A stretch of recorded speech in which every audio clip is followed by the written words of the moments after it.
Նահապետյան 3 հարց ունեմ, առաջինը արդեն որոշակիորեն քննարկվեց, մասնավորապես, որ ընդհանուր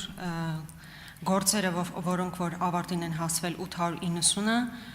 միայն այսինքն 617-ը կարճվել է, հարուցած քրեական վարույթներ, որ քննվել են, 617-ը կարճվել է, այսինքն բացարձակ մեծամասնությունը հարուցած վարույթների կարճվել է, եւ նաեւ դուք չգիտեք, թե հետագայում էլ այդ արդեն շատ սահմանափակ թվով վարույթները, որ հաստատվել են, ուղարկվել են դատարան, ինչ արդյունք են արձանագրել, բայց այս ամբողջ ընթացքում ինչ է ստացվում, որ հանրային քաղաքական դաշտում հնչեցվում է վարույթի առկայությունը, մեծ ռեզոնանս է առաջացնում, հետո հնարավոր է կարճվում է դրա մասին որևէ տեղեկատվություն չի ստացվում, այլ չեմ ասում, եթե իր վախճանն է արձանագրում արդեն դատարանում։ Երկրորդ հարցը վերաբերում է այն հանգամանքին, որ թմրամիջոցների ապօրինի շրջանառության դեմ ուղղված հանցագործություններ ընդամենը մեկ քրեական վարույթ ունեք այս համատեքստում, մինչդեռ ես որքանով հասկացա քննիչներ ունեք, ովքեր վերապատրաստվել են այս կոնկրետ այս ուղղությամբ եւ հաշվի առնելով թե ինչպիսի իրավիճակ է ամբողջ Հայաստանի Հանրապետությունում, իսկապես զարմանալի է, որ ընդամենը մեկ քրեական վարույթ կա թմրանյութերի ապօրինի շրջանառության դեմ, ես կուզենայի հասկանալ սա ինչով է պայմանավորված։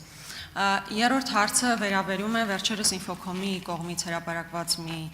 հետաքննության, որտեղ արձանագրվում էր, որ խոշոր այսպես գործարարներ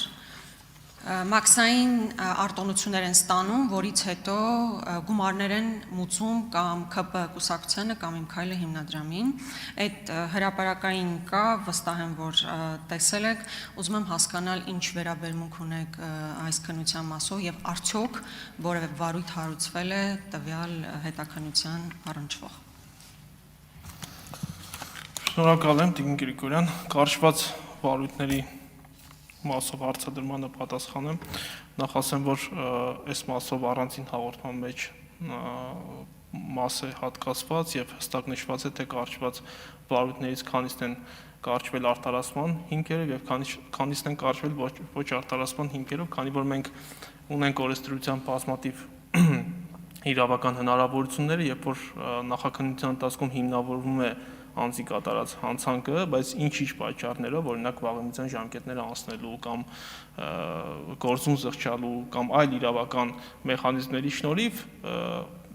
վարույթն իրականացնող մարմինը իր հայեցողական կամ ոչ հայեցողական լիազորությունների տիրույթում որոշում է, որ քրեական վարույթը պետք է կարճվի։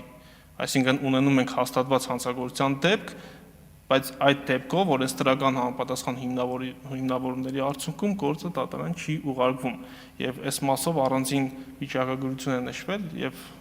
վստահեցնում եմ, որ կարճված վարույթների մեծ մասը կարճվել են հենց ոչ արտարացման հիմքերով։ Հաջորդը անդրադառնալով թմրամիջոցների քննության հետ կապված ձեր հարցադրմանը, պատասխանեմ, որ հակակոռուպցիոն կոմիտեն չի զբաղվում թմրամիջոցների վերաբերյալ դեպքերի նախաքննությամբ եւ հակակոռուպցիոն կոմիտեն իրականացնում է բացառապես կոռուպցիոն հանցագործությունների վերաբերյալ նախաքննություն, հնարավոր է սուբյեկտով կամ այլ հանգամանքով պայմանավորված մեկ քրեական վարույթ, ես այս բանին չեմ կարող մտաբերել, թե որ քրեական վարույթի մասն է խոսքը, ինչ որ այլ հանգամանքով պայմանավորված նախաքննությունը հանձնարարվել կամ սուբյեկտով պայմանավորված, օրինակի համար այլ կառույցի աշխատակցի պաշտոնատար անձի մասով հանձնարարվել է հակակոռուպցիոն կոմիտեին եւ միայն այդ մի վարույթն է եղել։ Ինչ վերաբերում է վերապատրաստումներին, ապա վերապատրաստումները իրականացվել են ոչ թե թմրամիջոցների մասով, այլ թմրամիջոցների նաեւ զուգահեռ փողերի լվացման հանցագործությունների քննության մասով։ Փողերի լվացման հետ կապված մենք բազմաթիվ վարույթներ ունենք եւ այդ վարույթներով ճիշտ քննություն կազմակերպելու միջազգային համագործակցության եւ այլ նպատակներով բնականաբար կազմակերպում են վերապատրաստման դասընթացներ, նաեւ սեմինարներ, նաեւ միջազգային այցեր, այսինքն քննության այս կտորը վերաբերում է փողերի լվացմանը, այլ ոչ թե թմրամիջոցների դեմ պայքարին։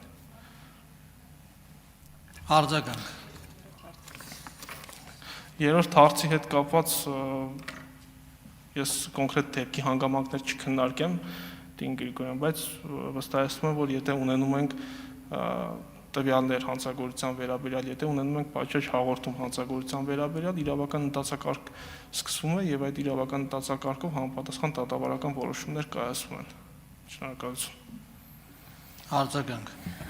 Առաջին հարցի մասով Պարոն Նահապետյան, ամեն դեպքում 890-ից 617-ը կարճվել է։ Հիմա ասում եք այդ կարճվածների մի մասը ոչ թե արդարացման հիմքով է, այլ իրավական այլ կանոնակարգերի բերումով ուղղակի կարճվել է։ Հիմա այսինքն ինչ է ստացվում, գործը հարուցվել է, այսինքն այնտեղ կոռուպցիա հայտնաբերում եք, բայց իրավական ինչ որ կարգավորումների բերումով գործը ուղղակի ոչնչանում է։ Ու պետությունը որևէ բան դրանից չի շահում։ Դե եթե դա նորմալ է, օքեյ։ Երկրորդը, ինչ վերաբերում է թմրանյութերին, իսկապես սա նաև, այո, պետք է այդ կառույցի քննության առարկա դառնա, որտեղ տեսեք, բազմաթիվ նաև մամուլում հրապարակումներ կան հազարավոր, այսպես կոչված նարկոշոփերի առկայության մասով։ Հենց այնպես օթից այդ ամեն ինչը ձևավորվում է, պարզ է, չէ՞ որ վստահաբար կան մարդիկ, ովքեր զբաղվում են այդ հարցով, եւ այդ փաստի հիման վրա այո, գործերը պետք է հարուցվեն, համենայն դեպս կոնկրետ թմրանյութերի դեմ պայքարի մասով գոնե մեկ քննություն դուք եք արձանագրել ձեր զեկույցում։ Երրորդը, պարոն Նահապետյան, ես անկեղծ ասած չէի ակնկալում, որ դուք ընդհանրական ձևակերպումներ պետք է տաք, որ եթե լինի դեպքը մենք կքննենք եւ այլն, եթե լինիով չի, ես ասում եմ կոնկրետ ինֆոկոմը քննություն է իրականացրել։ Եթե չեք տեսել այդ քննությունը, ես կարող եմ ձեզ փոխանցել, հույս ունենալով, որ հետագայում կարձագանքեք։ Շատ լավ, վերջի դեպքի մասին, որ խնդրեմ կփոխանցեք, այդ մասով մենք կարձագանքենք։ Թմրամիջոցների հետ կապված ես տեղյակ եմ, որ հազարավոր հավանաբար գործեր կան քննչական կոմիտեում քննվող, ես ասացի ինչ պատճառով է հակակոռուպցիոն կոմիտեում մեկ քրեական վարույթ քննվել, քանի որ դա հակակոռուպցիոն կոմիտեի ենթակայությանը վերապահված քրեական վարույթ չի հանդիսանում, թմրամիջոցների հետ կապված վարույթները, կարճված վարույթների հետ կապված, Տիկին Գրիգորյան, ոչ թե կարճված վարույթները ուղղակի ոչնչացում են եւ դրանից պետությունը ոչ մի բան չի շահում, այլ ճիշտ հակառակը։ Եվ մենք ունենք հստակ օրենսդրական հիմքեր, ես նշեցի այդ հիմքերից մի քանիսը վաղեմության ժամկետներն են անցել, այսինքն ոչ արդարացնող հիմքեր կամ ընդունվել է օրինակի համար համաներման ակտ ժամանակին, այդ հիմքերի ուժով վարույթ իրականացնող մարմինը զրկված է, որպեսզի մեղադրական եզրակացությամբ գործը ուղարկվի դատարան։ Այն դեպքում, երբ որ անձը համաձայնվում է, ասում է իմ նկատմամբ ոչ արդարացման հիմքով որոշում կայացնեք։ Մենք այդ որոշումը կայացնելուց հետո ունենում ենք այլ իրավական ընթացակարգեր, օրինակի համար, եթե ունենք ապօրինի օտարված հողամաս, գույք եւ այլն, դա այս որոշումը մեզ հնարավորություն է տալիս, որպեսզի պետական շահերի պաշտպանության հայց ներկայացնենք դատարան եւ այդ գույքերը բռնագանձենք համապատասխան հիմքերի առկայության դեպքում։ Այսինքն օգտագործել ոչնչացվել տերմինը այս վարույթների հետ կապված իրավական առումով տեղին չէ։ Շնորհակալ